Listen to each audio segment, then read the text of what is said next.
Então, quando a gente falou lá no comecinho do programa, a gente sabe que a convivência com os animais é super benéfica à saúde, traz bem-estar, alegra a gente, mas é preciso tomar alguns cuidados para que essa proximidade toda não acabe prejudicando a nossa saúde. Isso porque cães, gatos, coelhos, hamsters, mesmo que sejam dóceis e fofinhos, né, são lindos, mas eles podem morder, viu? E acidentes com mordidas não são incomuns e devem ser tratadas com cuidado para justamente evitar esses riscos à saúde das pessoas. Então, esse é o tema do nosso quadro Amigo Pet de hoje. A gente está recebendo aqui o infectologista, Dr. Peron Ribeiro, que vai justamente nos dar dicas, né, de como a gente agir nesses casos. Dr. Peron, primeira vez no nosso programa, né? Olá, Chile, né? Prazer, né? Pela primeira vez aqui no programa, uma satisfação aqui nossa, viu? Bom dia. Obrigado. Como Bom eu dia. disse, né, são fofos. A gente está ali brincando e às vezes essa mordida não é nem com a intenção de machucar. Às vezes numa brincadeira, né, o cão pode morder a gente, arranhar também. A gente está falando primeiro de cães e gatos, né? Vamos falar primeiro desses bichinhos, depois a gente vai para outros. Mas nesse caso existe uma caderneta de vacinação desses animais. Então eu começo perguntando para o senhor, quais são os principais riscos, né, que essas mordidas podem trazer para a gente? Acho que quando a gente tem um risco desse, né, um acidente com um animal, né, que morde ou que arranha, né, a principal queixa que vem à cabeça, né, que a gente vem, qual é? Né, geralmente raiva, né? A raiva porque é a doença mais grave, né? Que tem doença mais grave e letal, né, ainda. Mas, né, existem outros riscos, né, e um deles, que é o principal, que a gente desenvolve mais, né, é capaz de desenvolver, são as infecções, né? As infecções por bactérias, né? Essas bactérias, elas podem estar relacionadas tanto à pele do nosso organismo, né, que acham a condição, penetram no corpo, né, e desenvolvem infecção. Ou bactérias, né, que estão presentes também na saliva, né, desses animais ou, né, nas patas, né, quando é em decorrência de arranhaduras. Então, inclusive, doutor, é importante que a gente diga que mesmo vacinado, isso não impede dele ter bactérias na saliva, na boca, porque os nossos animais, eles se lambem o tempo todo, eles não têm um processo de higiene bucal como a gente tem. Então, essas bactérias independem da questão da vacinação, né, doutor? Isso, independe de questão vacinal, até mesmo porque a vacinação é específica para um agente específico, tipo, né, a raiva, né, ou no caso, né, o tétano, que também é uma infecção que pode estar relacionada também, né, com acidentes, né. Então, falando especificamente das infecções, que, né, elas decorrem, né, logicamente, da gravidade da lesão. Então, lesões mais simples, limpas, né, pode também infeccionar, porque tem a lesão em si que ocorre a penetração. Mas lesões mais grandes têm a chance também de infeccionar.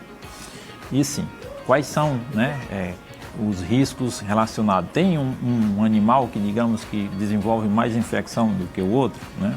E isso a gente pode dizer que sim, né? Existe um trabalho americano que é de 25 mil acidentes com mordidas ou arranhaduras, né, por animais, em que mostra que acidentes por gatos, né, eles infeccionam, né, na grande maioria em torno de 50%, 48%. Nossa. Quase Então, a metade dos casos, né? Então, a chance de uma lesão por animal, por gato, né, ou arranhador, a chance de infeccionar é grande. Então, já é necessário intervir nesse sentido. Cães, né, é em segunda linha, né, onde em torno aí de 26% dessas lesões vão infeccionar.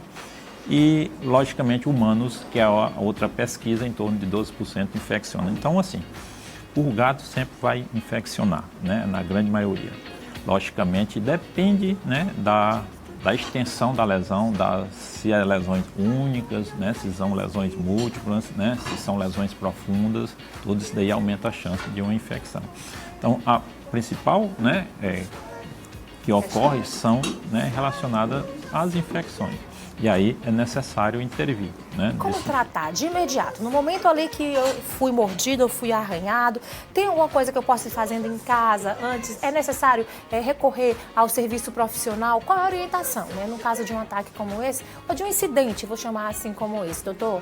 Bom, a principal medida, né, que você pode adotar, né, no caso é a lavagem com água e sabão. né, isso é disponível em qualquer lugar. O recomendado é, no mínimo, né, que você lave em 5 minutos aí, ou mais, minimamente 5 minutos, para que você elimine, né, parte, né, ou das bactérias, né, que estão na saliva ou na pele, ou, né, no próprio solo, né, advindo desse daí. Então, a principal medida que você possa fazer seria a lavagem, logicamente orientado a um profissional, né, você tem que buscar ajuda, né, de um serviço de saúde para avaliar o risco para outras infecções, além da infecção, né, para outras, né, problemas, que principalmente a raiva e o tétano. Então a gente tem o risco de desenvolver tétano, né, de levar na penetração do acidente, e principalmente a raiva. Então levar, né, tomar esse cuidado imediato de lavar ali e procurar a ajuda de um profissional. Para a gente encerrar, doutor,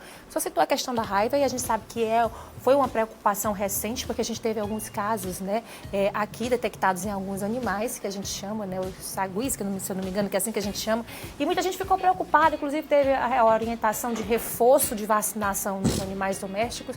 Quando o cachorro está vacinado, existe o risco de passar essa doença, doutor? Bom, é a doença, né, da raiva que a gente fala especificamente. Esse risco é pequeno, mas, né, quando acontece é letal. Por exemplo, na minha vida de profissional, né, eu tenho 21 anos como infectologista, eu tive a oportunidade de 2 casos, né, que eu, né, cuidei por tratar de também conduzir em ambiente de UTI. Então eu tive, eu conduzi esses pacientes, né, a nível de UTI. Então é letal, né? Existe alguns, né, índices que mostra que em alguns países que já conseguiu, né, algum êxito, né, de não levar à letalidade, mas o que a gente sabe que é letal. Então, baseado nisso, né, e baseado na exposição, né, a gente orienta a vacinações no ato, né, pós, né, exposição, pós o acidente, né? Porque existe, inclusive, um prazo para que essa vacina tenha efeito, né? Sim, então assim, essa orientação diz respeito, se o animal é observável, né, e aí a observação, né, você, né, mantém por 10 dias. Animais que a gente diz que é observável é cães e gatos, né? Outros animais a gente não trata eles como animais observáveis, né? Né, no caso, o risco à exposição, né? A gente tem acidentes que são, né, com saliva, na pele íntegra, né, tem risco mínimo, né? E a gente tem os acidentes, desde leve a acidentes graves, né? Acidentes mais leves, né, a exposição é menos, e acidentes mais graves são lesões profundas, né?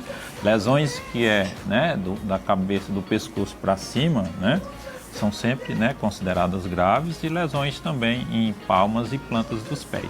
Essas são as lesões mais graves, que vai requerer, muitas vezes, sempre a observação do animal, se ele é observável, mas pode requerer, né, vacinação, geralmente 4 doses, né, ou vacinação, né, mais o soro, né? Então é possível requerer também o soro, né? Tá bom. A orientação que fica é sempre de procurar a orientação e a ajuda de um profissional, né, doutor? Essa é a orientação, né, geral. Sempre que tiver um acidente, principalmente grave, procurar o serviço, né, de saúde para orientar tanto a prevenção contra a infecção bacteriana, quanto a prevenção também contra a raiva, ou no caso, né, de um possível tétano também, né? Bom, doutor Peron, ele que é infectologista, a gente agradece a sua participação aqui no nosso Tem de Tudo, tá bom? Um tema muito importante, que, como eu sempre disse, por mais que esses animais sejam dóceis, né, sempre existe o risco desse contato, né?